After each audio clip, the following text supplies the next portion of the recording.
Assalamualaikum warahmatullahi wabarakatuh. Mungkin ini part yang paling ditunggu-tunggu ya sama teman-teman. Part tentang keseluruhan pembahasan mengenali gejala awal diare pada kitten bengal kita. Pasti teman-teman breeder bengal pemula akan berpikir nih, terus gimana mas caranya mengenali gejala awal diare pada kitten kita? Sedangkan misal nih dalam satu kandang ada 5 kitten bersaudara.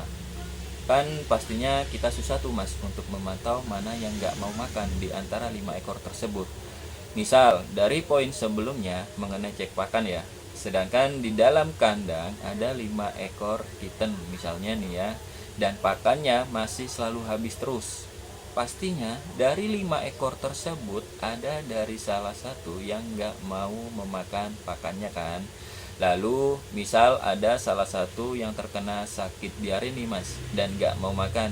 Terus gimana kita tahu yang mana yang nggak mau makan mas?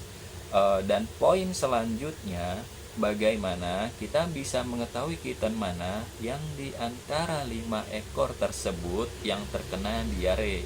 Sedangkan kelima ekor tersebut pup dan pip di litter box yang sama. Dan mungkin dari kondisi fisik masih terlihat sekilas sehat semua ya. Nah dari poin-poin tersebut langsung aja aku berikan contoh prakteknya ya teman-teman, biar teman-teman itu langsung paham.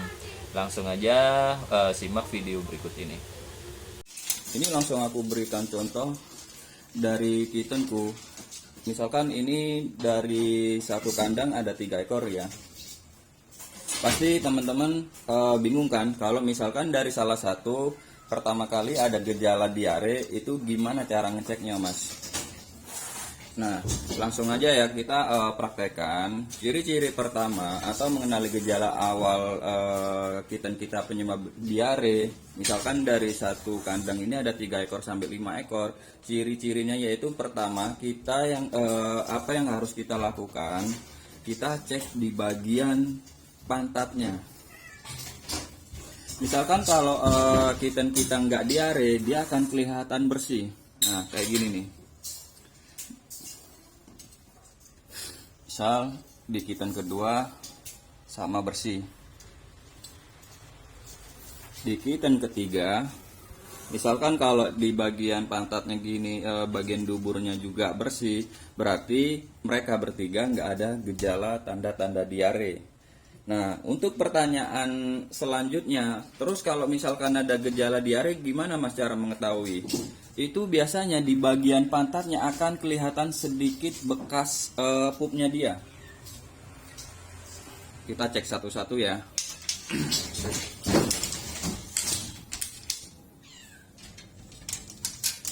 Misalkan ini dalam satu kandang ada 3 ekor sama induknya.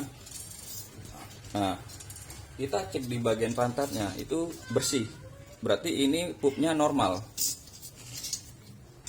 Contoh kitten saudaranya, nah ini bersih.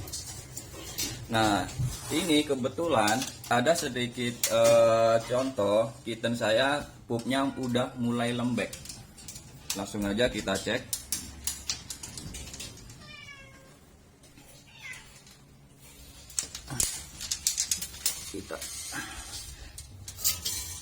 Nah kayak gini nih, kelihatan jelas kan teman-teman. Nah kalau sudah ada tanda-tanda seperti ini bisa dipastikan kitten kita udah mulai ada gejala diare. Biasanya masih lembek kayak gini. Kalau misalkan diterus-terusin seperti ini, nanti bagian duburnya itu agak kayak kelihatan bengkak merah. Kalau ini masih belum ya, masih normal pupnya, duburnya masih nggak kelihatan merah, cuman masih ada bekas sisa-sisa pupnya. Kita cek saudara satunya yang senong. Biasanya kalau dari salah satu ada yang lembek, itu biasanya saudara lainnya akan tertular juga.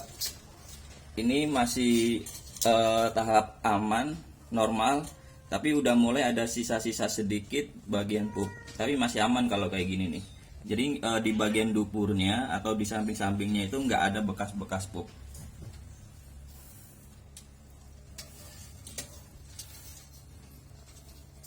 Nah ini bersih ya. Yang saya maksud yang nggak bersih itu biasanya di bagian duburnya itu kelihatan bekas-bekas kayak gini, melingkari bagian duburnya itu banyak pupnya. Ini salah satu cara untuk mengetahui kitten kita itu lagi nggak enak makan. Mungkin kalau bisa dibilang udah mulai diare ya. Dari part sebelumnya kan aku jelasin kita harus ngecek pakan atau litter box-nya. Yang saya bahas di sini dari sisi pakan ya, dari poin pakan. Pasti dari beberapa temen memikirkan, lu mas kalau misalkan dari satu kandang itu ada 5 ekor, otomatis kan kita nggak tahu nih mana yang makan atau mana yang nggak makan atau yang lagi nggak enak makan. Nah, tujuannya aku mengenalkan raw food ini dari kecil atau daging giling itu supaya kita bisa mengetahui misalkan nih, kalau misalkan dari beberapa kitten atau dari salah satu ekor kitten itu yang nggak enak makan. Nah, kita bisa pantau dari raw food. Biasanya kalau dia nggak enak makan atau ada gejala sakit, dia itu pasti kalau misalkan disediain raw food, kebiasaannya itu mulai nggak ada nafsu. Mungkin ya kalau misalkan nggak belum terlalu parah, itu mungkin makannya sedikit atau nggak seberapa nafsu seperti biasanya. Nah, ini aku tunjukin langsung. Kalau ini kan tadi kondisi normal ya. Kita cek dari 1 brown, 2 silver ini tadi. Kita cek kan nggak ada gejala diare atau sakit apapun. Nah, ini bukan karena bukan untuk diare aja sih. Bisa kita cek dari misalkan dari beberapa sakit lah ya. Mungkin entah kembung atau sakit apa. Tapi ini aku bahas poinnya ke diare. Biasanya kalau diare akut itu juga nggak enak makan. Langsung aja aku berikan daging raw food kebiasaannya. Tuh. Kalau misalkan kondisi sehat, dia pasti akan seperti ini. Rebutan banget lah, nunggu-nunggu dagingnya. Nah, kita bisa cek dari beberapa 3 ekor kitten ini, misalkan 1 brown, 2 silver. Dilihat aja, kita pantau, makannya rakus nggak seperti biasanya. Kalau misalkan makannya doyan seperti ini, 3-3-nya, berarti bisa dipastikan kucing kita aman. Tapi taruh kata, misalkan lain halnya nih, kita bahas yang brown lagi karena di sini ada 2 silver. Misalkan kalau brown ada tanda-tanda gejala diare atau udah mulai sakit ya, biasanya dari salah satu ekor kita, aku bahas yang brown yang mungkin yang lagi sakit. Nah, itu nggak akan serakus ini sih.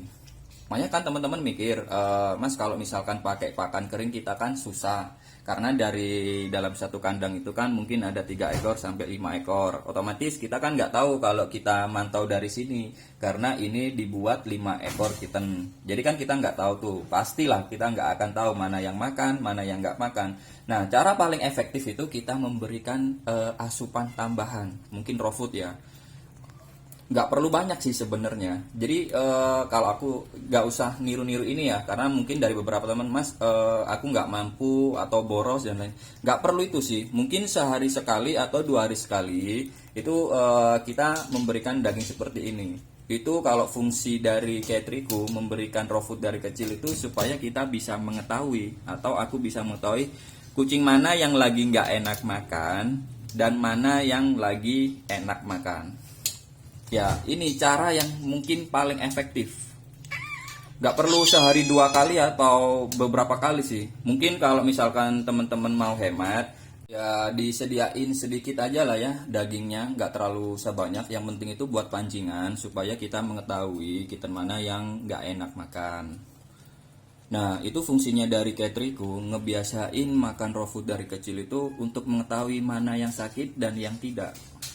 Ini mungkin cara yang paling efektif ya biar nggak kecolongan. Ini termasuk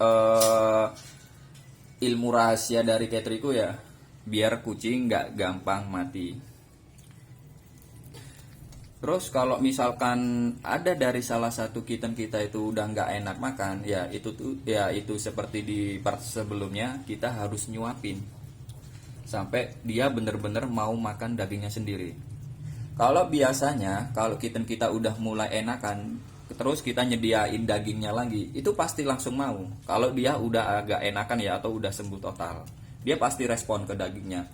Lain halnya kalau misalkan dia sakit, dia nggak akan respon ke dagingnya, karena ya namanya kucing sakit kan pastinya nggak enak makan. Sama kayak manusia kan, dari beberapa temen kan pasti kalau sakit nggak enak badan, pasti kan bawaannya nggak enak makan, nggak enak ini. Sama lah, kita sama-sama makhluk hidup kan, pasti gejala yang ditimbulkan itu sama.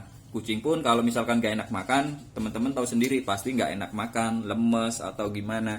Nah, kalau kita kan biasanya enak nih, bisa nyari menu lain atau apa supaya kita bisa enak makan. Nah, sedangkan kalau kucing, gimana mau makan kalau kita nggak bantu? Pasti otomatis kita harus bantu nyuapin, karena dia nggak bisa milih makanan lagi, karena kita kan yang nyediain makanan buat dia. Nah, itu sih teman-teman, cara kedua ya, untuk memastikan kucing kitten itu kucing kitten kita mana yang nggak enak makan atau yang enak makan. Ya, ini cara paling efektif. Terus gimana cara penanganan atau pengobatan yang lebih tepat, Mas? Nah, untuk masalah penanganan, misalkan nih ya, dari dalam satu kandang ini ada 4 atau 5 ekor, satu brown atau satu brown, misalkan saudara lainnya 4 seno, biar gampang diingatnya ya untuk masalah penanganan pengobatan. Misalkan kita lihat contoh, yang brown ini tadi kan kelihatan sakit atau yang sedikit lembek, karena di bagian duburnya itu ada bekas-bekas pup. Nah, terus yang untuk saudara lainnya, misalkan yang seno ini tadi kan kita cek, misalkan Mas yang saudara lainnya itu pupnya normal, terus gimana? Nah, untuk yang pengobatan brown ini dipastikan sehari 2 kali. Dan sedangkan yang 4 saudara lainnya yang normal, alangkah baiknya kita ngikutin diobatin juga. Kenapa? Karena biasanya diare itu ada bakteri. Mungkin taruh kata yang 4 saudara lainnya yang seno itu nggak sakit atau masih kelihatan padat ya. Tapi jangan lengah. Biasanya kalau dari salah satunya, misalkan yang brown ini diare, itu akan berdampak menularkan ke saudara lainnya. Mungkin oke lah, yang 4 saudara senonya itu nggak kelihatan sekarang, tapi next itu akan ikut menyusul jadi diare. Itu yang sering aku alamin sih selama breeding Bengal ini, itu yang sering jadi penyebab. Kadang ada teman cerita nih, teman-teman pemula, Mas, kittenku yang brown ini nih sakit misalkan nih ya. Terus dia bingung cara pengobatannya gimana, Mas. Untuk awal dia belum paham kan, dia jadi fokus ngobatin yang brown dulu, sedangkan yang 4 saudara lainnya yang seno gak diobatin sama dia. Nah, akhirnya dampaknya dia dia kecolongannya itu gimana? Yang satu brown itu fokus udah mulai sembuh. Terus di beberapa hari kemudian akhirnya si saudara 4 ekor yang seno itu ikutan nyusul jadi diare. Yang harusnya yang kitten brown ini udah sembuh, akhirnya ikut-ikut kena bakteri diare. Akhirnya jadi diare semua. Itu yang sering aku alamin, atau banyak dari beberapa cerita teman-teman yang baru memulai breeding Bengal itu seperti itu. Ini yang sering kita kecolongan, misalkan dari teman-teman bilang, Mas, kittenku tiba-tiba mati. Itu biasanya aku tanya, itu usia berapa bulan? Itu udah usia gede sih, udah usia seginian lah, misalkan 2,5 atau sampai 3 bulan. Itu tahu-tahu mati. Kenapa? Biasanya aku nanya, kenapa Mas kok tiba-tiba mati? Itu karena diare. Nah, yang sering lalai teman-teman itu nggak bisa mengenali gejala awal dari diare. Satu nih. Kedua, terus salah penanganan pengobatan. Karena dari beberapa teman ada yang sering, nggak 1-2 orang aja sih, ini sering yang banyak dialami teman-teman breeder itu seperti itu, salah penanganan obat. Ketika misalkan yang 1 ekor ini doang sakit, yang lainnya itu nggak ikut diobatin, dia fokus cuman ini. Sedangkan misalkan di dalam litter boxnya masih kelihatan ada sedikit pup atau yang lembek, itu biasanya dia ngiranya yang brown ini aja yang sakit. Untuk tahap awal, tahu-tahu udah dapat 5-7 hari, saudara lainnya akhirnya tahu-tahu lemas. Nah, itu yang bikin kita lalai. Kalau misalkan saudara lainnya itu kemarin nggak ikut ke pantau, bayangin aja, dia sekitar 3 atau sampai 5 hari itu udah lemes, nggak makan, nggak minum. Itu yang bikin kita lalai. Tahu-tahu banyak yang bilang, Mas, kitanku tiba-tiba mati. Itu sih yang sering banget. Misalkan kalau taruh kata kita ngomongin, Mas, kalau misalkan usia 1,5 bulan itu kalau dipisah gimana? Kalau usia segini oke lah ya kita pisah, itu aman. Tapi kalau usia 1,5 bulan itu kalau saya saran itu jangan dipisah dari saudaranya. Itu malah biasanya jadi tambah drop. Kenapa? Karena biasanya usia-usia segitu bengal itu kayak gimana ya, masih sifat ke ibu-ibuan atau masih lengket ke ibunya atau ke saudaranya itu kelihatan banget. Jadi dulu pernah aku ngalamin ketika aku mantau kucing kitanku ada yang sakit, itu aku pisahin dari saudaranya dan induknya. Ya kan harapannya biar nggak menular ke saudara lainnya. Tapi yang ada itu malah nggak sembuh. Padahal udah diobatin, udah disuapin dan lain, malah nggak sembuh. Malah pikiran mentalnya yang kena. Ketika akhirnya aku mikir, cobalah aku obatin sambil aku pantau. Terus aku gabungin lagi sama saudaranya. 1 sampai 2 hari itu langsung sembuh loh. Tapi kalau antisipasinya digabung, itu kan pasti ada resiko, Mas, saudaranya nanti akan tertular. Ya, itu tadi, lebih alangkah baiknya kita harus obatin semua. Meskipun kalau saudara lainnya belum tertular, itu pasti ada bawa sedikit sih. Pasti itu bawa. Misalkan yang Bron tadi ini udah diare nih. Ini nggak diare yang seno. Ini pasti udah mulai ada membawa bibit-bibit diare, cuman masih nunggu hari aja. Kalau dibiarin gitu terus, pasti sih. Yang sering aku alamin itu pasti saudaranya akan ikut diare semua. Karena aku ngalamin ini nih nggak sekali 2 kali. Ya selama breeding inilah ya. Selama breeding kalau bengal 5 sampai 7 tahun itu sering yang aku alami gitu.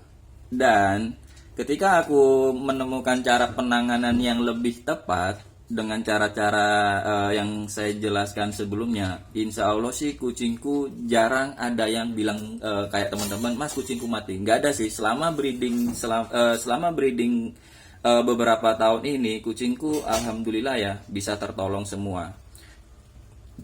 Aku ingetin lagi ya teman-teman, untuk masalah pengobatan, misal nih, kan yang Bron kan udah sakit diare. Nah, untuk yang Bron sehari 2 kali. Terus untuk yang masalah saudaranya yang Snow, kan ini tadi nggak sakit. Terus aku saranin untuk diobatin juga. Nah, yang Snow ini sehari sekali aja ya teman-teman.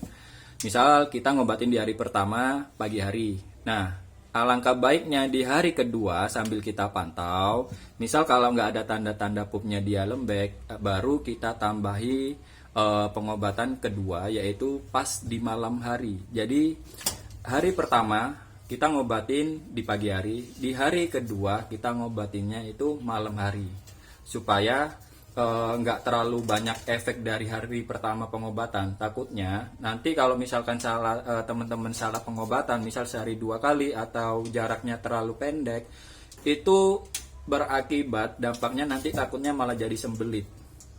Itu sih. Jadi jangan sampai salah ya teman-teman. Ini sehari 2 kali, yang saudaranya 1 hari cuman sekali.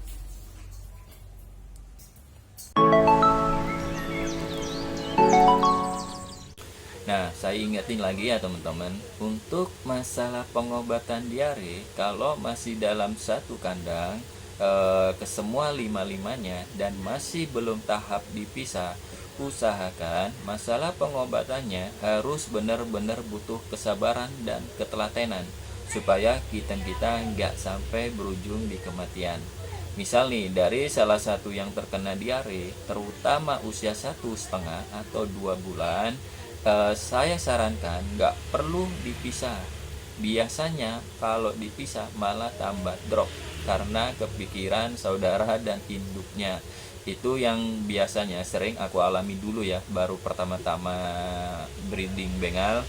Dan mengenai pengobatan, saya sarankan diobatin semua. meskipun saudara lainnya masih belum terkena sakit diare. Karena yang sering teman-teman lalai gara-gara nggak mau ngobatin semua, mungkin ada dari beberapa alasan teman-teman, entah karena sayang obatnya atau karena berpikiran nanti takut jadi boros. Pasti mereka mikir nih, toh saudaranya nggak sakit mas, kenapa harus diobatin semua? Nah ini nih yang sering aku lihat, atau beberapa teman pemula yang cerita ke aku dan akhirnya tahu-tahu saudara lainnya ikutan jadi diare, dan mungkin akhirnya tahu-tahu bilang ya seleksi alam mas, atau udah waktunya mas. Mungkin ini aja ya teman-teman dari beberapa penjelasan saya gimana cara penanganan full mengenai tentang diare dan masalah pengobatan atau mengenali gejala awal diare. Kalau mungkin ada yang belum jelas bisa ditanyakan di kolom komentar ya teman-teman.